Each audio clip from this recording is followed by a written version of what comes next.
Now we're going to pivot to a conversation about the circular economy, because our current take, make, waste model just isn't sustainable, and it's helping to push us further into the red zone. So today, I'm joined by a fascinating person who's at the vanguard of the circular economy space. From his recycled sneaker collaboration with Adidas to a $50 million project with the World Bank in South Asia, he's going up against one of the world's biggest pollutants, plastics. Welcome, welcome, CEO of Parley for the Oceans, Cyril Gooch. Cyril, thank you so much for being with us today. Thank you, Nadira. Thanks for having me. So I have to start at a place that maybe is a little bit cheeky, because while you are at the vanguard of the circular economy space, you also were a pretty storied skeptic, particularly from the perspective of getting the materials that we need to actually make the circular economy a reality. So talk a little bit about your journey from skeptic to leader in terms of the circular economy. First of all, I don't believe in plastic. Plastic is a design failure. It's toxic. And now even if we recycle it, which we need to do, right? Because we are addicted to plastic. But even taking it back from nature doesn't change the ingredients. It's still a toxic material. It gases off, it sheds off, it leaches chemicals. So if you are now creating systems, which is hard to do, and we failed the last 50 years, that allow us to recycle these materials over and over again, we're keeping toxic materials in circulation. There will be always leakage. I think circular economy is a beautiful packaging for what should be called a design failure. Plastic needs to go. That must be the long-term objective. And yes, today and for the next 10 years, we're going to need to recycle, but it's never perfect. Recycling is a Band-Aid, but is not a true solution. And we can't just be okay with that design failure. We've got to think more creatively and more innovatively than that, to say the least. 100%. Sorry. Go ahead.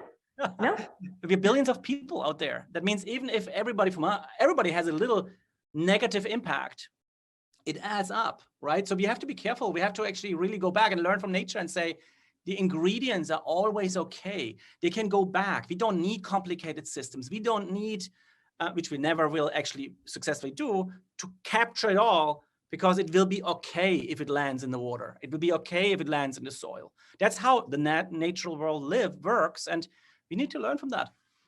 And we need to accept that mindset, because that is a big mindset shift. To your point, we are in an addiction situation right now, and we need to be willing to kick it.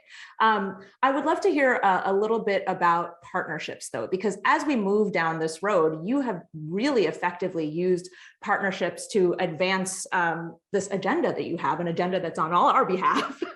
So talk a little bit about partnerships, the power of partnerships, and how to actually effectively make them happen.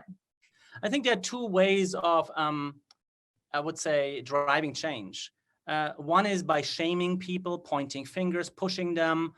And I don't want to speak against that, but it's not my approach, right? I like to invent, to create, to collaborate.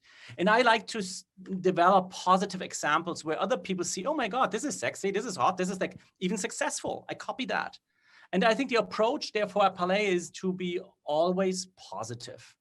And if there is a big problem that we humans created and invented, and that's what it is, especially with plastic or fossil fuel and all these things, why wouldn't we not invent our way out of this? So that's our mindset at Palais. That's how we approach big corporations.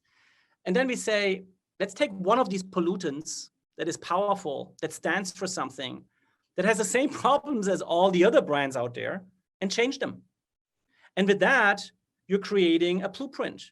With all the mistakes, with all the wins, you are actually getting a company to take the risk and to show themselves. And based on that, you can then go to all the other companies and encourage them. And what we did was we announced a strategy called AIR, Avoid Intercept Redesign. And they got Adidas to implement that, to go out of virgin plastic, to invest into new materials, to take a strong stand, right? And now 6 years into the partnership, they have changed their organization. They're breathing these ideas. So it's really about breathing these ideas is something I love to hear. And I love to hear that this is a model. We're not just saying company by company, you need to change X or Y or Z. We're actually creating an entirely new model for how companies ought to behave.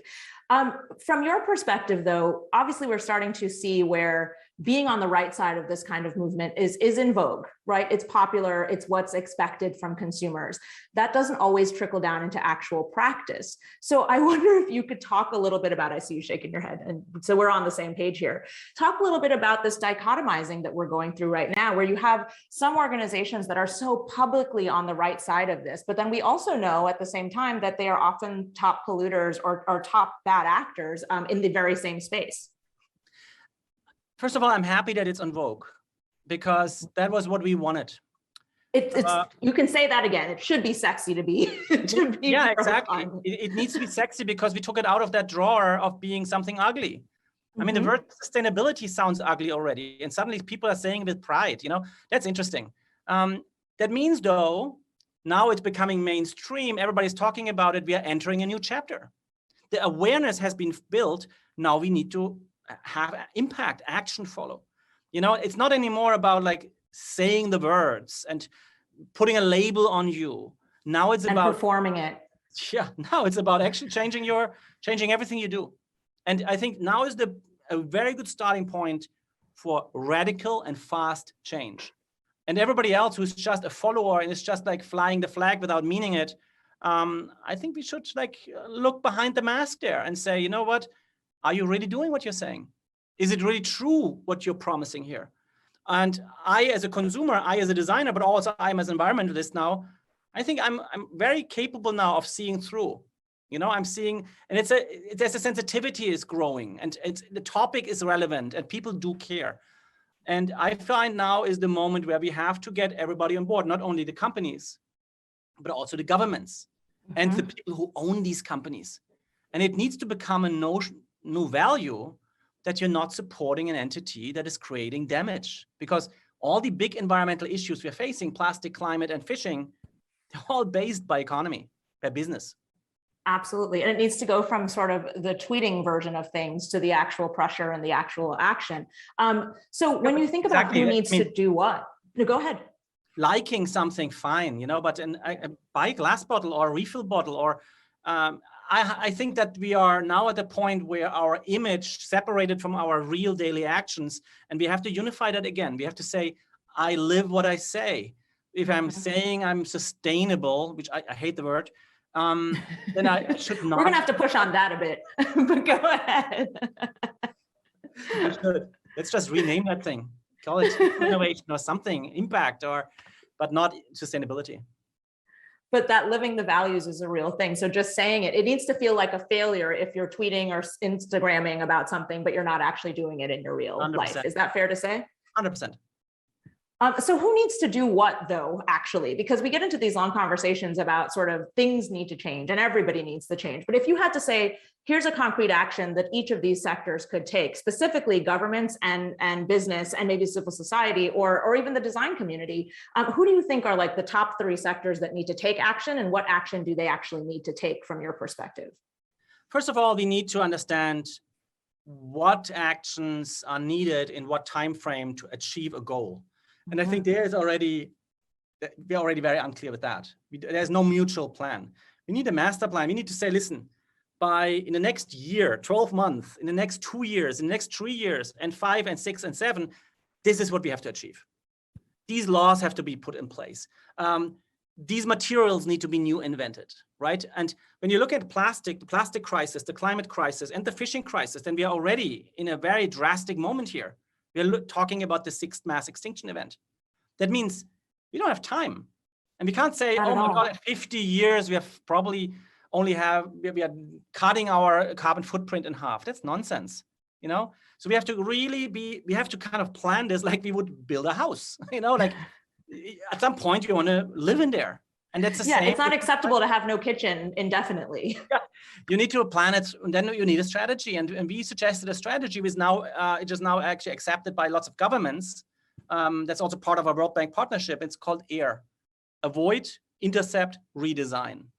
And avoid means, yes, cut down the use of plastic, cut down the use of fossil fuel, meat, and so on, all these problematic materials. Intercept the pollutants, plastic trash, carbon dioxide, and redesign the origin of the problem. Find new materials, find new ways of eating, moving around. So this AIR strategy is a very good framework. You know, you can actually design an action plan for a country. You can actually use it as a foundation for your business strategy, like Adidas is doing it. Or you can do it as your personal thing and can say, I personally want to live that. I am supporting that, but I'm also demanding it from others. I think the consumer has a strong voice these days, but it's more than a like button. I think the influence is a real life influence. When I live something, and if it's just one thing I pick, I'm not drinking from plastic bottles. I'm not doing that. I'm not driving around all the time with a car. If I just pick one thing, my friends and family, my surrounding will notice that. I'm gonna educate them. I inspire them for change. And it will compound. I wonder if I could sort of piece a few things together that I'm hearing, because one of the things that really strikes me is, especially in AIR, which I feel like that should be on a banner that we're sending to everybody right now, from governments all the way down to babies. But we almost need to redesign mindsets, because we're in a moment where consumers really do, they think, get it, and they want to do the right thing, but we're also seeing that they're not, practically speaking, doing the right thing in their own environment, sometimes because it's too expensive, sometimes because it's just too hard it takes them out of their daily lives. But how do we redesign the average consumer's mindset and push them in the direction we absolutely have to go? Because as you say, we have no time. There is no time to waste. First of all, we have to take the fear off the table. It's not about being scared. We can fix this, right? We invented the problems, so we can actually also solve it. So it's fear-based is never good. And then, honestly, don't make it too complicated on yourself. You can't do everything right. Pick one thing after the other. And start with small steps. I mean, it's hard to learn a language. Of course, it's hard to live a good life on this planet that doesn't have a negative footprint. It doesn't have to happen overnight. Pick one thing. Pick a bottle that eat less. If you can't go vegan, then eat less meat. Make it a big celebration that you eat once a week, once a month, once a year meat, and phase it out slowly. And actually familiarize yourself with alternatives and fall in love with them. I think the idea of sacrifice is a wrong one. Probably there is something interesting about alternatives. Probably there is some excitement that we can experience when we're looking at other ways. Probably it's beautiful to have a bottle that you carry around, it's yours, and you're filling up, and people will probably connect with you and say, oh, you have a nice bottle, or what are you eating? And wow, this is a strange lettuce that you found. I think it's more about being creative about it, right? And finding joy in this process as you contribute. 100%. I love everything about this conversation, and honestly, I'm excited for you to redesign the future. One of my absolute favorite things about, yes, absolutely, about the SDGs when they were launched was that iconography and this idea that they were sort of taking a different approach than we had really seen before. And everything you're saying just is such a natural lead on from that. It makes me excited, and that's a good feeling when it comes to the climate crisis, as you say.